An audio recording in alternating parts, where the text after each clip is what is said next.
And thank you for watching Family Lifestyles. I'm LaToya Drake, your Barron County Cooperative Extension Service Agent for Family and Consumer Sciences, the longest title ever.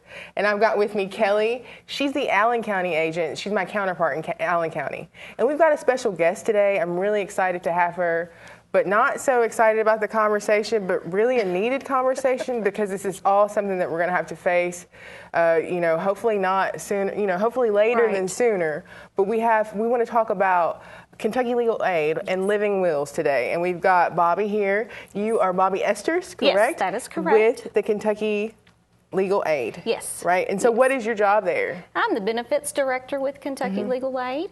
Been there for 20 years now, so I've got a little time invested under my belt, and so I'm glad to be here and talk to you guys about this not so fun topic, but it's definitely a conversation that needs to be had with everyone. And it's really awesome to hear that your services are free for many people, and we'll get more to that too, but what is Kentucky Legal Aid and who is Kentucky Legal Aid? Okay, so Kentucky Legal Aid is a nonprofit organization that provides free civil legal services to low-income, disabled, and elderly individuals. We are one of 4 legal aids in the state, so there are 3 other legal aid programs. We cover a 35-county area. We go as far east as Monroe County and Taylor County, as far north as Hart County, and we go all the way to the river counties in Paducah, McCracken County, Owensboro. So lots of Western Kentucky. Yes, we have 35 counties, and we have 4 offices. Our main office is in Bowling Green. We have offices in Owensboro, Paducah, and Madisonville, and we also have satellite offices in Glasgow, Hopkinsville, and Scottsville. So we're spread out all across the 35 county area to provide these services. Yeah, get some good coverage, make sure everybody has the opportunity to either come into your office or have somewhere nearby to work with for sure. Yes. So we know where Kentucky Legal Aid is located now and a little bit of who they serve, but can you tell us more specifically about what Kentucky Legal Aid does? Yes. So Kentucky Legal Aid is a fully grant-funded legal facility.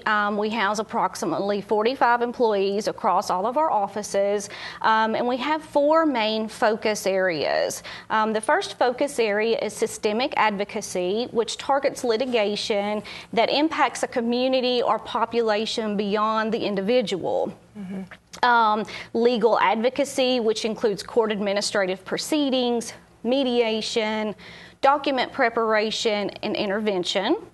And then we have legal counsel and advice, and that is provided by our intake hotline at clinics, or we also provide self-help resources as well. And then there's community lawyering, which involves community education, workshops, outreach, and partnerships. So the types of cases that we help with, like I said, we're free civil legal services, not criminal. No, ma'am. So it includes family law, things like divorce, child custody, visitation, child support issues, domestic violence. We do handle a lot of domestic violence cases. We handle things like consumer law, which would include collection defense, bankruptcy, scams and credit report issues, housing cases such as wrongful evictions and foreclosures and some public housing issues. And then there's my area, which is benefits counseling and elder law. So that basically encompasses providing counseling to people about their Medicare or Medicaid issues. If they've been denied, we help them file appeals and SNAP cases.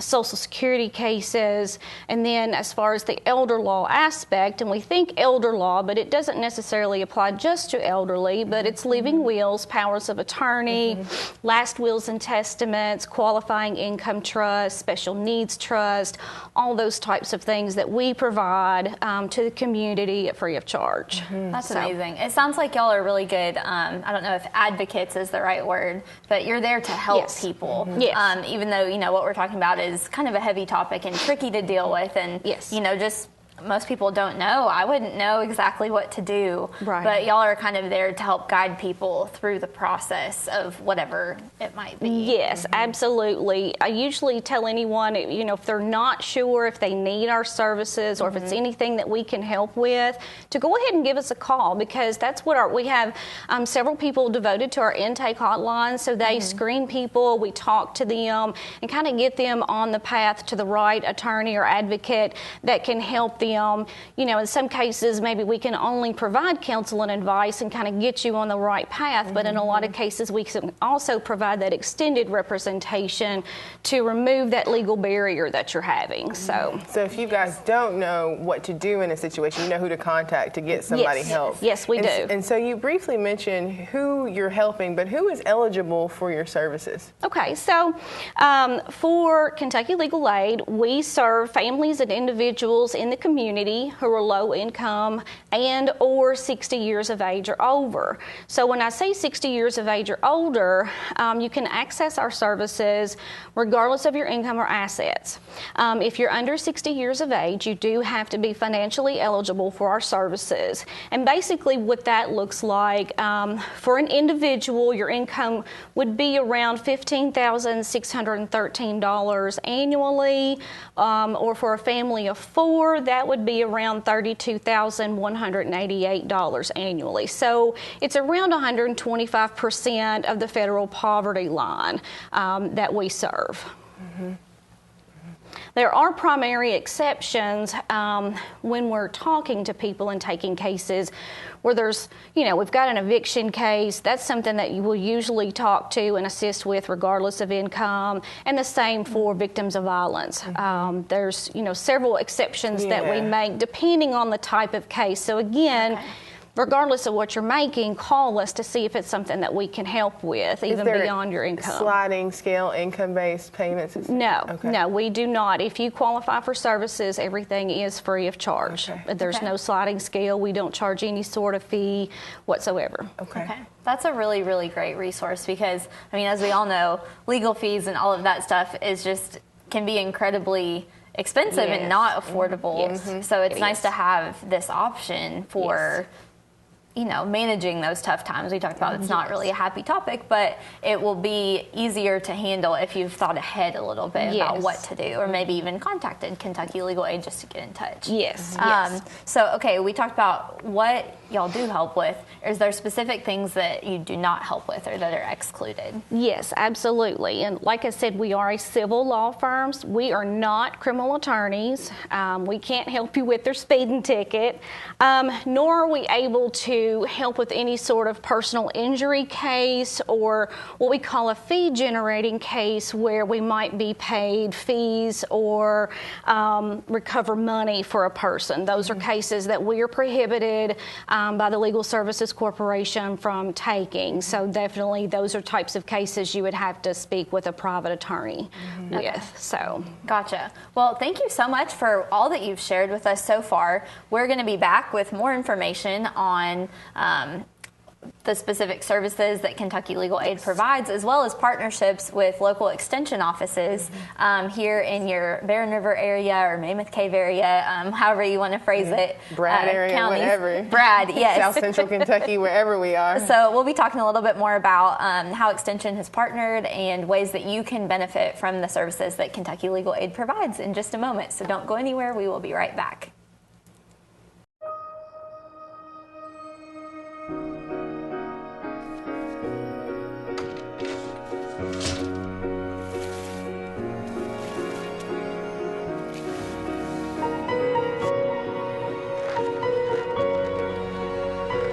What would you give for a child you loved to make their wish come true? To help them fight a critical illness? Just imagine what you'd do. You see, wishes are so powerful, and you can make them real. They can give a child back their childhood, even change the way they feel. Every single one of us can make the stars align, because when we come together, hope and joy will shine.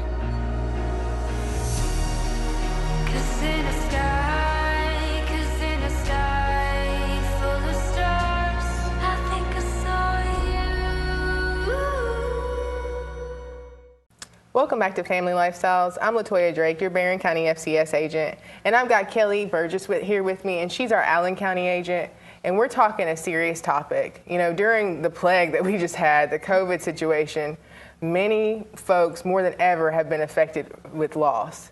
And, you know, just living life, you're affected with loss. It seems more and more as you get older. So it's something that we need to think about and we need to plan for. And we're really fortunate to have a free service to many folks, Kentucky Legal Aid, and they're here talking with us.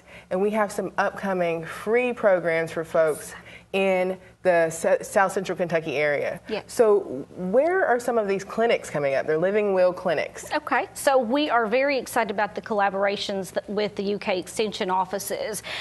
We have a free Living Wills and Powers of Attorney clinic coming up at the Butler County UK Extension office on Tuesday, June the 29th from 9 to noon. We have one coming up at our Barron County UK office Wednesday, July the 28th from 9 to noon. And then finally, one in Monroe County at their UK Extension office on Thursday, August the 12th from 9 to noon. Mm-hmm. And these are free. Yes. And do you have to be a resident of that specific county to come to that specific clinic, or could somebody from a neighbor county go over? Someone can come from a neighboring county. Okay, cool. All they need to do is just come right on in. We'll sit down, talk with them, and prepare those documents, and they leave with them the same day. Awesome. Mm-hmm. That's great. And if you want to give us a call, too, we can put you on a list just to make sure we know how many folks are coming to plan for. Mm-hmm. But we want you to come. Everyone is welcome. We also have a Qualtrics survey online on Barron County's Facebook page that you can go click and fill out if you wanted to sign up that way. Yeah, so call or get on Facebook. Either way, whatever works, we'll get you signed up. Okay, we're having these Living Will clinics. Why is it important? Why should folks come? Why is it important to have a Living Will? Well, a Living Will and Power of Attorney both are very important documents because it enables a person to make their wishes known regarding their life-prolonging treatment or how they want their financial and legal matters handled in advance of time when a person is no longer able to participate actively in decisions concerning his or her medical care. So, you make your wishes known now to your friends and your family and your caregivers and your physicians so that you know that your wishes are carried out when you become incapacitated. Mm-hmm. It's one of those things that, like we've been saying, it's nobody wants to think about it now, but thinking about things early is really, I like to say, it's much kinder to your friends and family to not leave them guessing. Absolutely. It makes their decision-making process easier when you've kind of gone ahead and laid it out. It absolutely does, and they're really easy documents for us to do, so it doesn't take us but just a few minutes of your time to do it and, to have those documents in place. So There's even a really nice kit online at the Attorney General's website in Kentucky that it's a kit, a Living Will kit, and it tells you how to do it. Yes, absolutely. It lays it out really clearly. Yes. And we understand that there's 4 critical areas that Living Wills cover, correct? Yes, there are. There are 4 critical areas. So you want to designate a healthcare surrogate, and that healthcare surrogate needs to be someone that you trust emphatically to make sure that your wishes are adhered to when or if you become incapacitated. You want to, in that living will, refuse or request life-prolonging treatment. You want to refuse or request artificial feeding or hydration, which is also known as tube feeding. And you want to express your wishes concerning organ donation. Some people don't want their organs donated, some people do. So those are like 4 key areas for your living will that you want to be sure and touch on. And specifics of organ donations. Yes, absolutely. There's a variety of ways to be helpful and donate organs. Yes, absolutely. Yeah, definitely. So those are kind of the 4 key areas. What are other living will terms or other areas that we should be concerned with? So we talked about the healthcare surrogate section, which is usually your first section in a living will, which appoints a person or persons that you trust. You can have more than one healthcare surrogate. You can have co-healthcare surrogates, or a lot of times we recommend appointing a person and then having a plan B. I call it the big truck theory. You kind of want to have a plan B in place in case that person isn't able or capable of making that decision for you. You're together, or say, I've been appointed as my healthcare surrogate for my mom, but when that time comes, I just can't do it. Trying to, stop life support for someone that you love I think once you get in that position, some people just aren't able to do it. So you've got that backup person in place. The second section in your living will should talk about your life-prolonging treatment, what your wishes are about hydration and nutrition, so that people know, your physician knows how you want your end-of-life wishes to state, and then also a paragraph about your organ donation. Now, we'll state a lot of people are like, well, I don't want to be taken off of, life support and lay there and suffer. Well, that's not exactly what happens. If you decide to have life support removed, typically a physician will provide pain medications and other medications necessary to keep you comfortable until your natural passing. So you're not going to lay there and suffer and hurt and be in pain, and your family see that. You will be comfortable. They ensure your comfortability during your natural passing. Yeah. So, and what type of conditions would make? Let me get it out. What kind of health conditions should be considered when making a living will? Well, you want to be able to consider your independency and your self-sufficiency, and identify what circumstances you feel like your life is not worth living. Okay, if there is a curable treatment, say you're going to be on life support for a month or two, but the physician thinks, I think there's hope, but we've just kind of got to get her or him there. Would you want to stay on life support until that treatment was available? Or, do you just not want to be on life support at all? So there's, a lot of people that are terminally ill, don't want to be on life support. If they have something that just is not curable, they don't want their family to have to suffer through that. So that is a decision that you have to make yourself as far as your current health. Of course, no one knows what the future holds, but it's an important thing to certainly consider. Definitely. Okay, so we know that anything can happen at any time. Nobody's guaranteed tomorrow. But what age would you recommend starting to think about this, to make a living will, to go to the workshop, to have these conversations? As early as 18. Okay. There's a living will and power of attorney is not just for older Americans or elderly or seniors. Those documents really should be in place for anyone as an adult, just so, and it's something hard for me to touch on, elaborate a lot, because a power of attorney allows that person to handle your financial and legal affairs if something were to happen. Well, if that document's not in place and you become incapacitated, then that person has to seek court guardianship, which can take several months to handle. So it's just a document. Both documents are really handy to have in place, before something happens. So, Right. And know where those documents are in your family's home, so that you know what's going on if something happens like that. Yes, absolutely. So there's appropriate people to witness a living will. Who would that be? So someone that should not witness or notarize a living will or power of attorney should not be a blood relative. It should not be anyone that's going to be a beneficiary from your estate upon your death.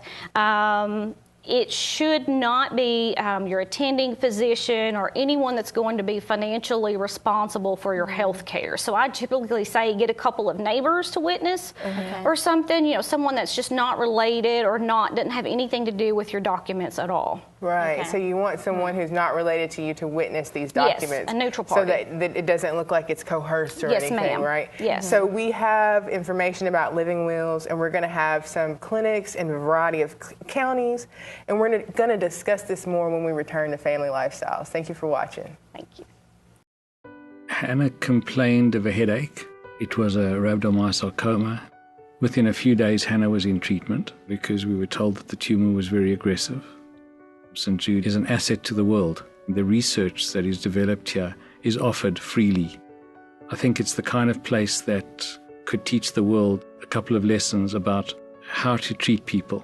If those lessons could be learned, this world could be a better place.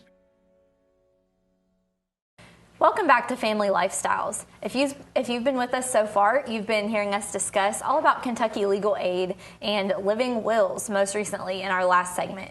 My name is Kelly Burgess, your Allen County Family Consumer Sciences Extension Agent with the University of Kentucky Cooperative Extension Service. And I'm here with LaToya Drake, my counterpart in Barron County, and Bobby Esters, our representative from Kentucky Legal Aid. So we've discussed the details of living wills, who needs one, when to start thinking about it, where to go for help, who to have as your witnesses, who not to have as witnesses. So with all of that in mind, we're kind of moving into our next topic, which is about the Kentucky Legal Aid State Health Insurance Assistance Program. That's a mouthful, but Bobby's going to explain it to us. Titles and yeah, things. and make it, a lot simpler so that we can all understand what this program is exactly.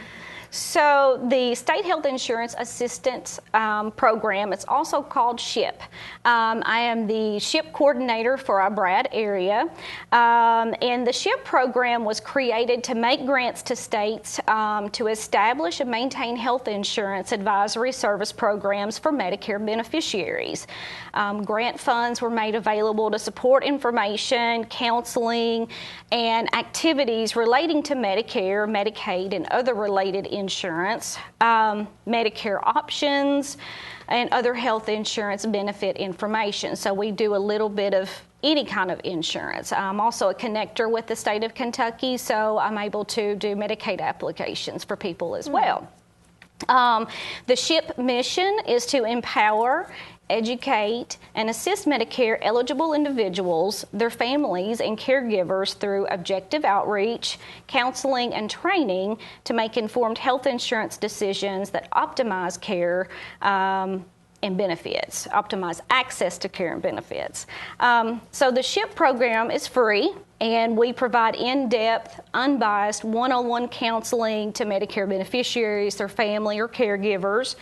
And we help people with options with their Medicare. So we're talking about original Medicare, Medicare Parts A and B, Medicare Advantage, which is Medicare Part C, Medicare Prescription Drug Plan, which is Medicare Part D. All these letters. And Right. Medicare, we're just getting started on letters. When you start talking about a Medigap plan, then you have like 6 or 7 other letters. So there's lots of, I've had probably 60 hours of training just on Medicare alone. Helping folks break down those numbers. Yes. Know which one they need to register for that would be Yes. the most beneficial, but not things that they don't need. Absolutely, Yeah. absolutely. And we do Part D open enrollments every fall, and we try to go to every county so we can sit down and talk with beneficiaries. So, just because your prescriptions were one way one year, your health needs may have changed over the course of that past year. So we help find the Part D plan that's the best for you with the most cost effectiveness. So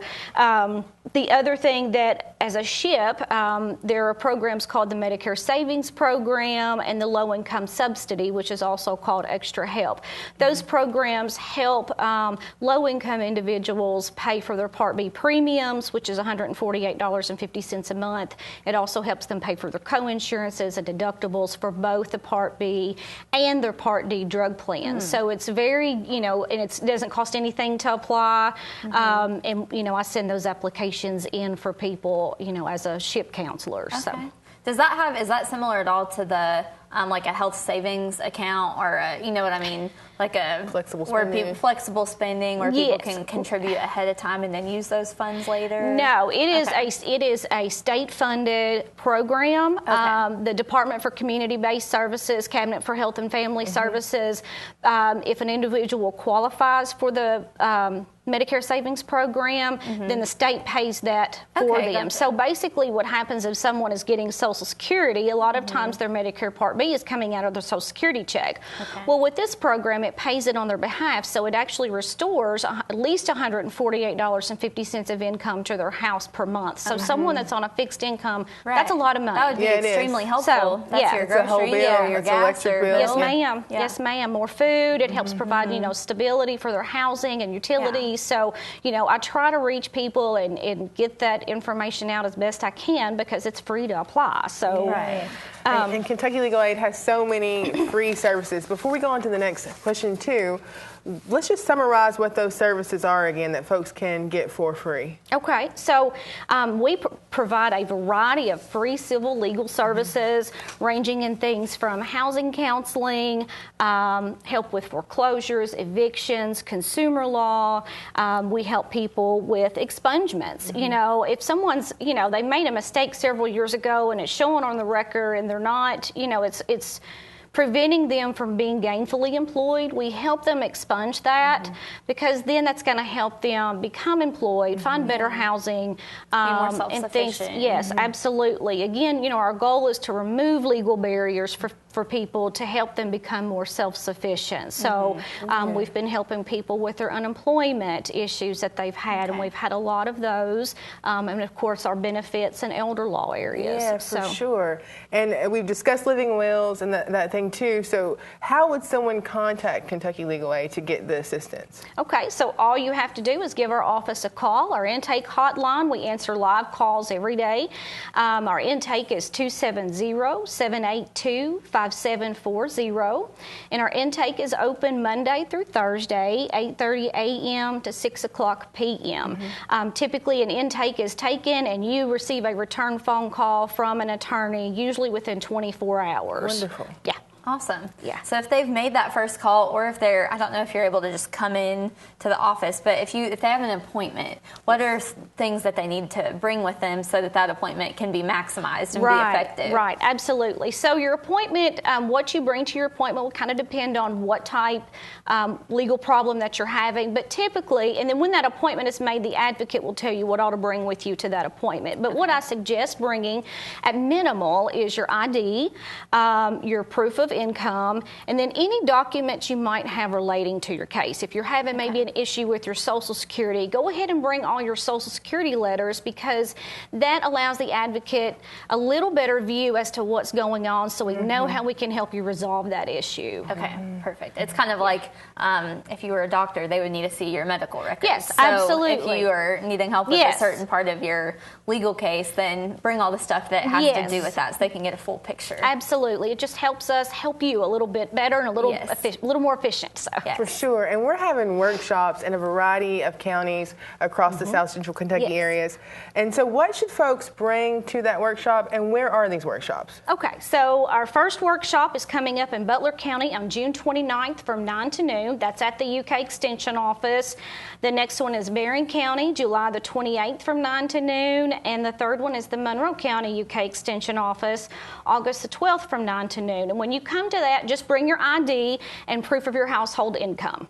That's all we need. Yeah, so it's really easy to get their services. And we're having those workshops. We're really excited to have those. Those workshops are free for you to attend. And they're coming to you. They're coming to you. Not to go. So you need to make sure that you reach out to this. And folks can get involved and volunteer with Kentucky Legal Aid, right? They can. I currently have over 30 SHIP volunteers in my 10-county Brad area, and we're always looking for people that are willing to, help people. All you have to do is just give me a call at 270-780-8827. For sure. And there are so many resources, so many free resources that folks aren't aware of. You know, even extension resources. Folks don't know what we have. In Kentucky Legal Aid, I wasn't aware of these resources either until you reached out. So we're so thankful to have you, and so thankful that you explained some of these great free resources.